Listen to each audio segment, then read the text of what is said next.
Sacrifice করছেন, করুন, তবে স্যাক্রিফাইস করতে করতে নিজেকে একেবারে নিঃশেষ করে ফেলবেন না।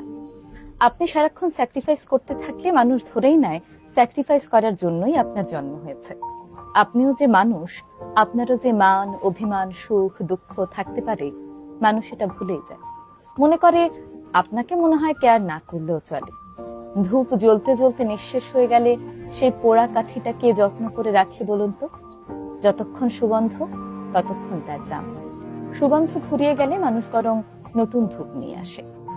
যে মানুষটার জন্য আপনি এত কিছু করলেন, সেও কিন্তু কেটে পড়েছে। ভেবে দেখুন, তার কাছে কিন্তু আপনি খুব বেশি কিছু আশা করেন, তবু সামান্য কৃতজ্ঞতা বোধটুকু পর্যন্ত সে আপনাকে দেখাতে পারে। তাহলে কেন নিজেকে নিঃশেষ করে আর কতদিন অন্যের কথা ভাববেন? এবার একটু নিজের কথা ভাবুন। দেখুন, আপনি যদি নিজেকে হরিণ লুটের মতো সবার মাঝে বিলিয়ে দেন, তাহলে মানুষ আপনাকে ওই হরিণ লুটের বাতাসা মনে করেই লুটে নেবে। আপনার কথা কেউ চিন্তা করবে না।